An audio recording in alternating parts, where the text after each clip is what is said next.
Oke, Assalamualaikum warahmatullahi wabarakatuh. Selamat datang di Podcast Torat, podcast di lingkungan Inspektorat Daerah Kabupaten Kutai Kartanegara.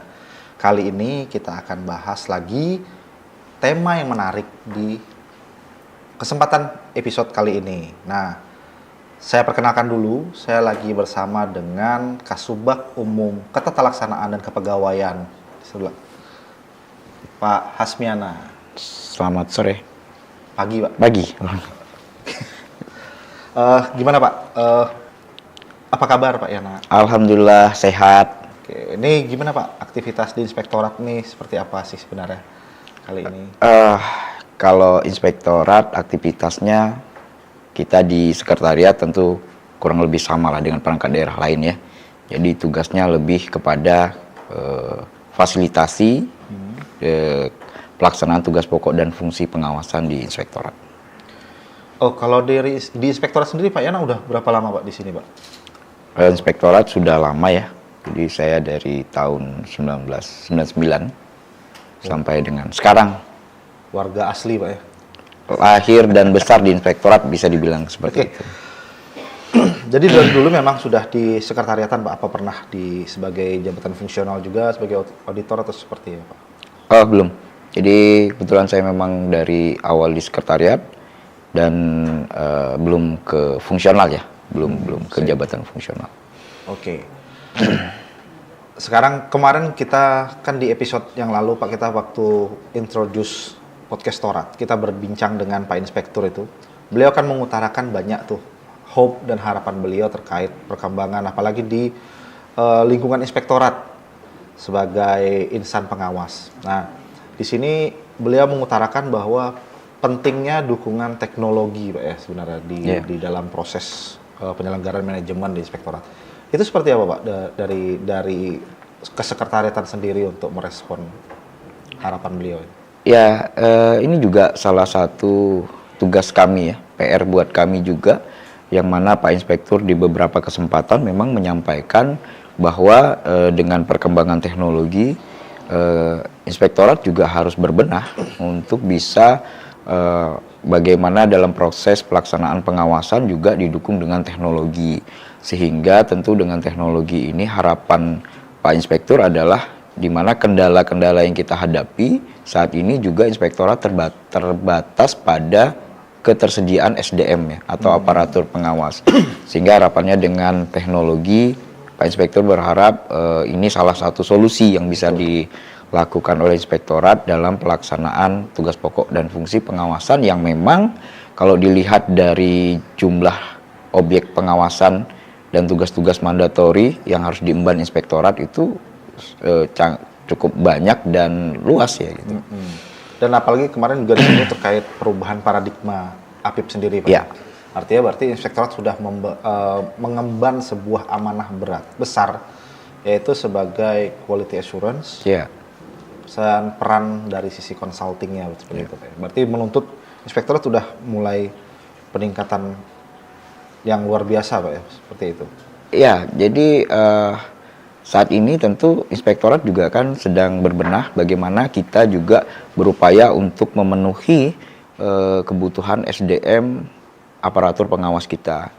Yang mana juga di tahun 2024 ini itu kurang lebih ada 3-4 orang pejabat fungsional kita baik yang di tingkat madya maupun muda itu memasuki purna tugas.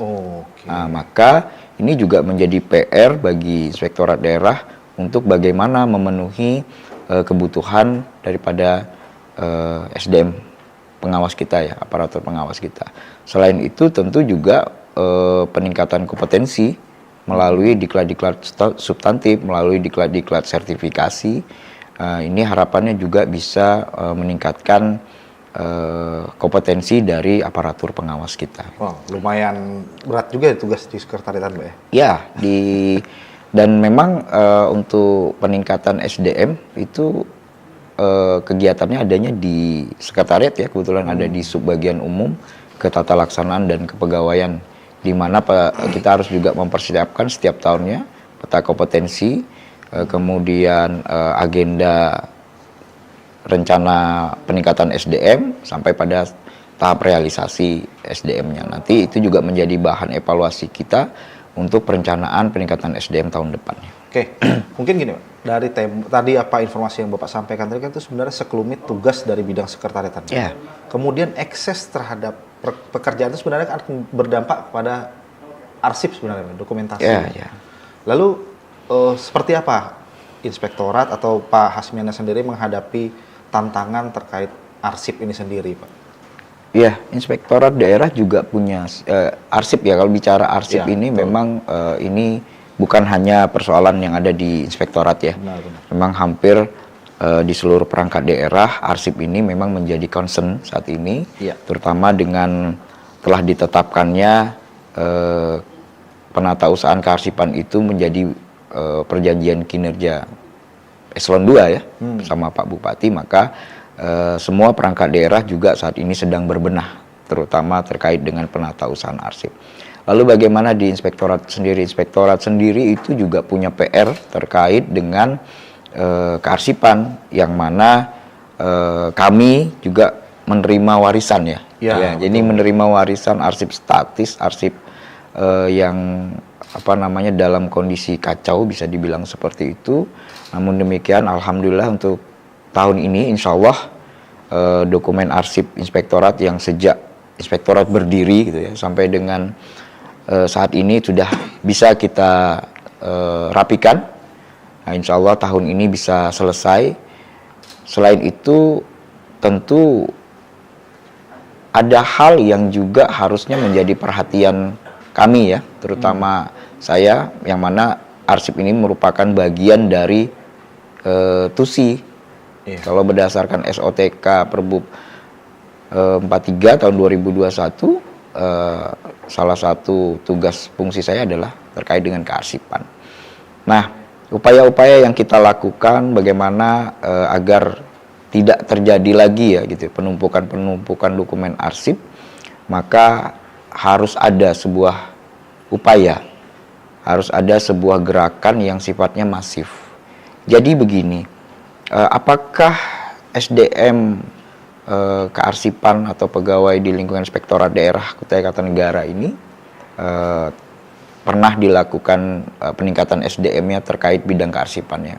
Iya. Sudah pernah sebenarnya beberapa kali juga kita lakukan, namun demikian karena itu tidak ada semacam wadah, tidak ada semacam gerakan yang memaksa mereka untuk melakukan fungsi-fungsi kearsipan atau paling tidak mempraktekkan pengetahuan yang mereka sudah dapatkan melalui pelatihan-pelatihan, maka tentu ini yang akhirnya berdampak pada tidak tertatanya dokumen-dokumen arsip dinamis yang ada saat ini.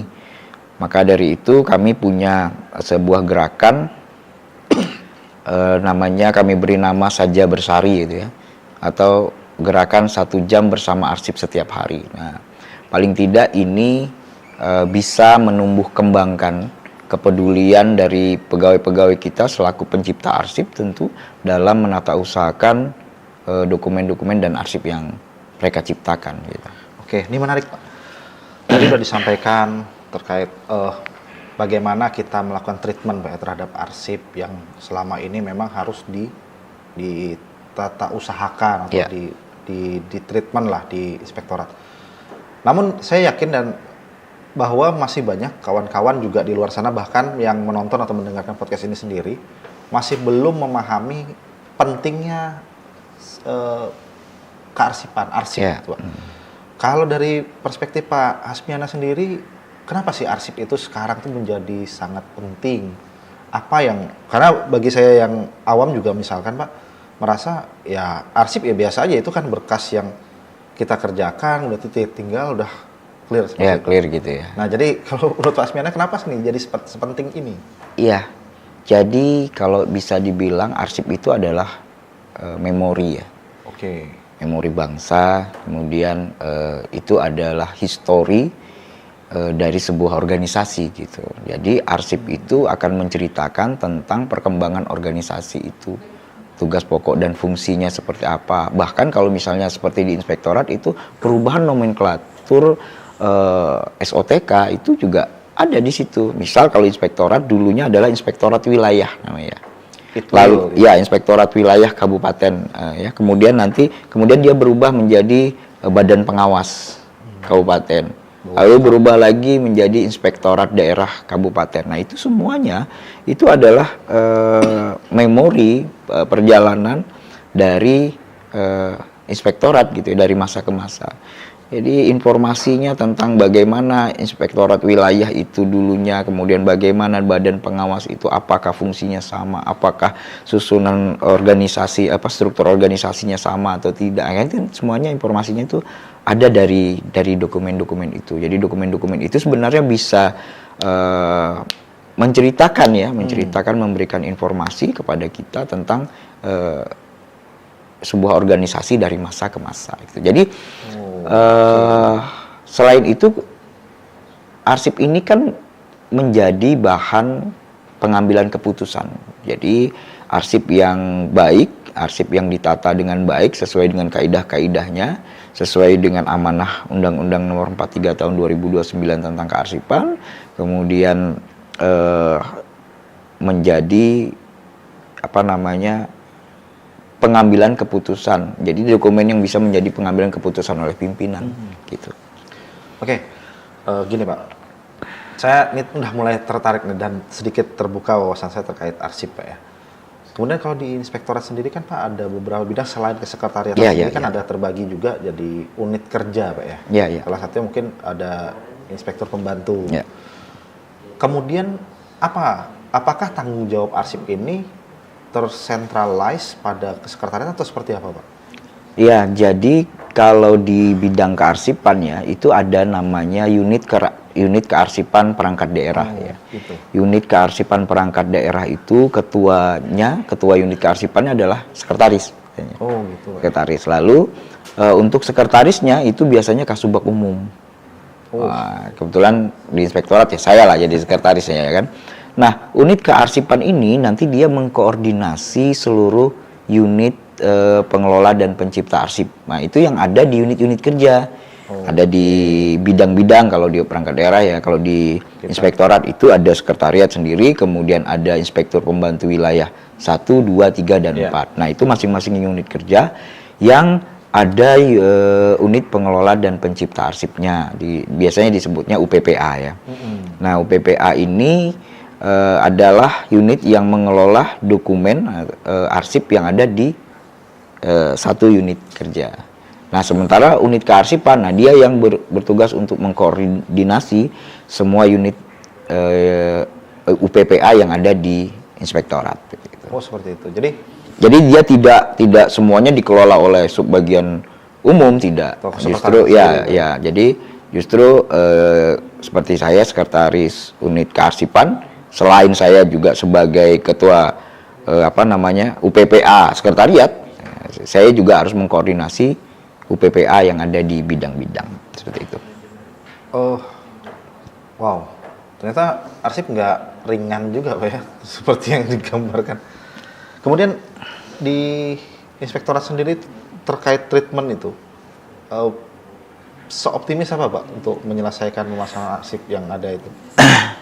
Ya. Kalau saya pikir kita harus optimis ya. Jadi kita harus tetap optimis bahkan ketika kami menata dokumen-dokumen yang lama yang boleh dibilang itu adalah arsip kacau. Kalau kita lihat tumpukannya yang dengan 2 gudang penuh itu rasa-rasanya nggak sanggup juga kita mau merapikan itu gitu ya kan. Tetapi dengan pelan-pelan dan konsisten terus-menerus kita lakukan dan akhirnya insya Allah tahun ini beres kan gitu. Tinggal nanti bagaimana proses siklus kearsipannya, proses siklus kearsipannya, baik itu dia umur arsipnya bagaimana, apakah dia kategorinya musnah berapa tahun, kan itu nanti yang akan dilihat. Paling tidak dokumennya sudah kita rapikan dulu. Nah, bicara tentang gerakan 1 jam bersama arsip setiap hari ya, ini juga bukan suatu hal yang mudah. Kenapa? Karena kita coba untuk menggerakkan orang ya, gitu ya, mengajak orang, melibatkan orang, menumbuh kembangkan kepedulian pegawai dalam hal dokumen yang mereka ciptakan sendiri, minimal dokumen yang mereka ciptakan sendiri. Apalagi kalau di inspektorat itu yang ada di Irban itu kan semuanya adalah dokumen pengawasan dengan kode klasifikasi 700 ya kan. Jadi hampir rata-rata itu adalah dokumen yang sifatnya terbatas, rahasia gitu ya kan. Apalagi seperti Bapak dokumen yang ada di unit UPPA Inspektur Pembantu Wilayah 1 yang menangani pengawasan dengan tujuan tertentu dan PBJ itu rata-rata semuanya hampir bisa dibilang adalah dokumen yang terbatas aksesnya. Kalau tadi saya ditanya apakah optimis, ya kita harus optimis gitu ya. Jadi upaya ini harus terus-menerus dilakukan gitu. Kita akan terus mendampingi semua kawan-kawan, mendampingi masing-masing unit pengelola arsip. Kemudian saya juga kebetulan sudah berkoordinasi dengan LKD atau Lembaga Kearsipan Daerah, dalam hal ini Dinas Kearsipan dan Perpustakaan, dan alhamdulillah kita didukung penuh untuk bisa mewujudkan tata kelola kearsipan yang lebih baik. Jadi prinsipnya bahwa jangan pernah takut untuk mencoba gitu ya kan. Kita coba dulu, terus kita lakukan secara konsisten gitu. Ternyata memang langkah tadi kan yang disampaikan Bapak, ternyata kita harus mulai memberikan habituasi, Pak, menghabituasikan bagaimana kesadaran terhadap arsip sendiri. Betul. Kemudian gini, Pak, kita kan bicara tentang konteks bagaimana kita memanfaatkan juga teknologi informasi. Nah, kemarin kan juga terjadi itu isu misalkan terhadap PDNS kita. Yeah. Kemudian apakah arsip ini nanti akan disimpan juga, tetap akan kita simpan secara digital seperti itu, Pak? Ya, ini ya kita sangat mendukung program pemerintah untuk SPBE ya. Iya, betul. Sekarang SPBE. Dengan adanya Sri Kandi, walaupun kemarin sempat terdampak lah ya, tapi kita alhamdulillah sekarang sudah running kembali ya. Yang mudah-mudahan ke depan juga bisa terus running, terus bisa tidak ada masalah lagi. Kenapa? Karena dengan adanya Sri Kandi ini tentu ini akan memberikan kemudahan bagi kita di mana dokumen-dokumen itu sudah bisa tercipta secara elektronik, sudah bisa terkirim, kita bisa berkorespondensi sudah secara elektronik ya kan. Nah, tentu ini akan mengurangi terciptanya dokumen-dokumen fisik, walaupun terkait dengan dokumen-dokumen keuangan maupun dokumen-dokumen pengawasan itu masih ada yang tercipta secara fisik gitu ya, masih bisa tercipta secara fisik. Nah, justru di sini yang juga menjadi concern kami, kalau dia tercipta melalui Sri Kandi itu udah nggak ada masalah. Betul. Karena Sri Kandi udah runut sekali ya, udah runut sekali. Kemudian untuk kita fokus dan concern bagaimana memastikan dokumen-dokumen kita yang masih tercipta secara fisik ini bisa kita tata usahakan dengan baik gitu, sehingga ini nanti tidak lagi terjadi penumpukan yang diikat, dikotakin, dilempar ke gudang. Nah ini udah harus tidak boleh lagi ada gitu. Jadi siklus kearsipan itu harus berjalan. Wah, keren, Pak ya. Jadi gini, ini saya sangat sepakatnya gini, Pak. Karena saya yakin juga yang menonton konten kita ini juga sebenarnya nggak sedikit dari lingkungan masyarakat, Pak ya. Di sana ada yang sudah peduli juga dengan lingkungan. Karena kan pemanfaatan teknologi itu kan digadang-gadang mampu mengurangi penggunaan kertas, Pak ya. Karena sekarang kita tahu isu perubahan cuaca, iklim itu juga berpengaruh, dan kita memberikan insight gambaran juga kepada masyarakat bahwa pengelolaan di dalam pemerintahan itu juga sudah merujuk, kita udah peduli untuk menggunakan apa yang namanya paperless. Karena artinya selain itu memudahkan kita untuk merecord dan menelusuri histori dari arsip kita sendiri, salah satunya juga mengurangi penggunaan kertas. Iya, betul ya. Jadi pemanfaatan teknologi terhadap penatausahaan dokumen, terutama dokumen-dokumen yang fisik ya, itu juga harus ada gitu. Kenapa? Karena dari jumlah ribuan dokumen yang ada secara fisik itu kalau misalnya kita tata usahakan secara manual, itu agak sulit. Kenapa? Karena dengan adanya teknologi ini kan ini bisa memberikan otomatisasi. Ya, misal contoh bagaimana sistem bisa mengidentifikasi atau memberikan warning kepada kita bahwa berdasarkan sudah ada ya peraturan Bupati Kutai Kartanegara nomor 74 ya tentang kode klasifikasi arsip tahun 2023. Jadi kalau kita runut lagi ada beberapa perbub juga termasuk di situ ada sistem keamanan SKKAD ya, sistem keamanan klasifikasi arsip. Arsip itu juga sudah ada. Nah, itu kalau kita tarik kode klasifikasi, maka menentukan kode klasifikasi atas dokumen itu sangat penting ya. Kenapa? Karena ketika kita salah menentukan kode klasifikasi, maka kita akan salah menetapkan umur arsip itu gitu.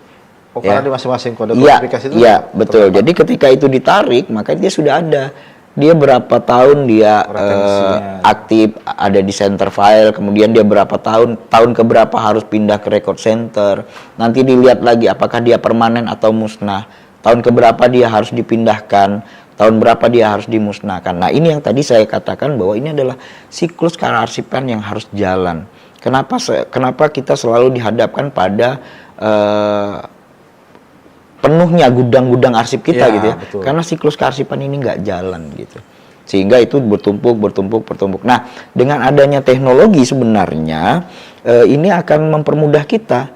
Misal ketika data itu sudah ada di dalam sistem gitu ya, nanti sistem akan memberi warning dari mana ngambilnya, itu dari kode klasifikasi tadi, dari regulasi ya, dari kriteria-kriteria yang ada itu bisa dilakukan sehingga nanti itu akan memudahkan kita untuk melihat ada label-label ya yang menunjukkan bahwa oh ini umurnya sudah harusnya dipindahkan ke record center misalnya, maka kita tinggal filter saja. Dapat rekomendasi. Betul, kita tinggal filter saja sesuai dengan label yang sama, maka inilah dokumen yang harus kita pindahkan gitu. Berarti langkahnya ini udah sangat step by step-nya itu udah tertata Pak ya. Pertama kita pada orangnya. Betul. Kita menghabituasi kebiasaan orang terkait arsip. Kemudian kita akan masuk lagi dengan bagaimana mengatur alatnya, yaitu teknologi. Teknologinya. Artinya kita udah sejauh itu ternyata Inspektorat Pak ya untuk hari ini bergerak. Kemudian apa harapan kita ke depan Pak terkait arsip ini dan bagaimana gambarannya jika seandainya arsip kita ini udah sangat ideal sekali? Ya, jadi harapan dari upaya-upaya yang kurang lebih 1-2 tahun terakhir ini kita lakukan ya. Yang pertama adalah harapannya tidak lagi terjadi penumpukan dokumen. Tidak ada lagi dokumen yang diikat-ikat, dibuat di kotak gitu ya kan, berdus-dus gitu. Itu udah nggak ada lagi harusnya. Kemudian yang kedua, semakin sadarnya pegawai-pegawai kita selaku pencipta arsip terhadap dokumen-dokumen yang mereka ciptakan. Jadi gini, dengan dukungan teknologi itu akan memudahkan kita dalam mengidentifikasi dan menemukan kembali. Yang paling utama itu adalah dokumen itu adalah untuk menemukan kembali. Penataan usaha kearsipan itu adalah temu kembali, itu yang paling penting. Ya, sehingga dengan adanya teknologi itu akan memudahkan kita. Bayangkan kalau itu kita lakukan secara manual, kita harus walaupun dengan teknologi ya, bukan teknologi. Kita harus melakukan itu secara manual gitu kan. Memastikan oh ini udah umurnya sudah harus pindah. Ini kan nggak mungkin ini. Dengan begitu banyaknya dokumen yang ada, itu nggak mungkin kita lakukan secara manual. Tapi dengan sistem itu dia sudah tercluster dan kita sudah bisa filter sesuai dengan kebutuhan kita gitu. Itu harapannya. Kemudian yang ketiga siklus kearsipan itu udah bisa berjalan sebagaimana mestinya. Ideal harusnya. Ya, ideal. Maka ini peningkatan kompetensi memang harus terus kita lakukan. Alat-alat, tools juga harus kita lakukan, harus kita buat. Yang tujuannya apa? Tujuannya adalah memberikan kemudahan bagi pegawai kita dalam menata usahakan dokumen yang mereka ciptakan. Gitu. Wow, keren. Karena begini Pak ya, kalau kita sendiri di Inspektorat ini kan mungkin arsip itu jika kita selalu menganggap arsip itu nggak vital, bagaimana jika suatu hari kita menghadapi konsekuensi misalnya dihukum.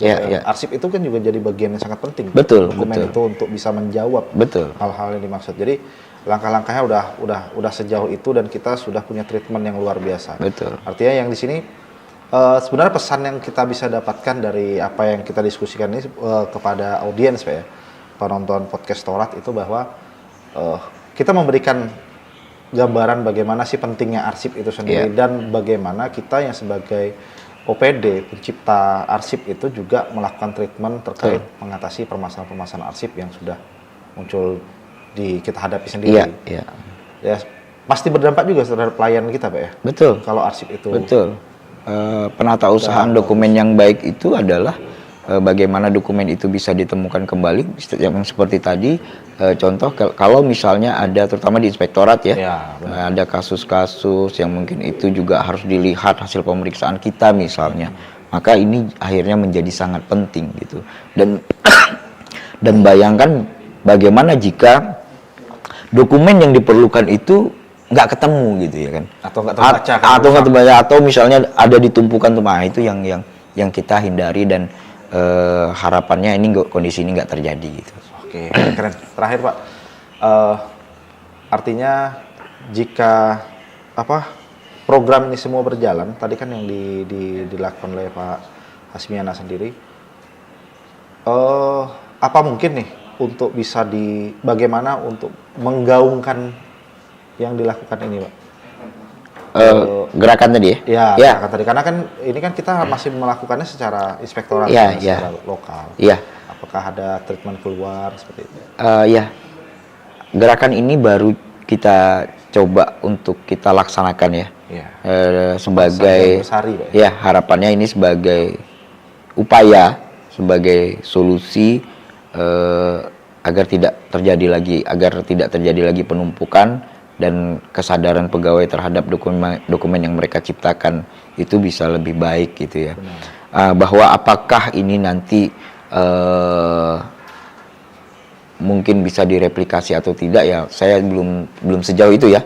Tapi yang jelas kita akan coba pada unit-unit kecil gitu ya kan, sehingga ini nanti akan terus berkembang dan menjadi sebuah gerakan yang memang betul-betul memberikan solusi terhadap penata usahaan kearsipan. Dan kita cukup menyambut baik ya, memberikan apresiasi dan berterima kasih kepada Dinas Kearsipan dan Perpustakaan yang mana selalu membimbing kita gitu ya, selalu membimbing kita, mengarahkan kita, mendampingi kita, sehingga kita punya pemahaman, seperti ini seharusnya dokumen-dokumen ini diperlakukan gitu ya kan, ditata usahakan. Nah ini juga menjadi bagian dari yang tidak terpisahkan terhadap upaya-upaya yang sudah kita lakukan. Oke, mungkin udah panjang lebar jelaskan. Mungkin ini terakhir Pak, terima kasih banyak atas waktunya Pak Yana.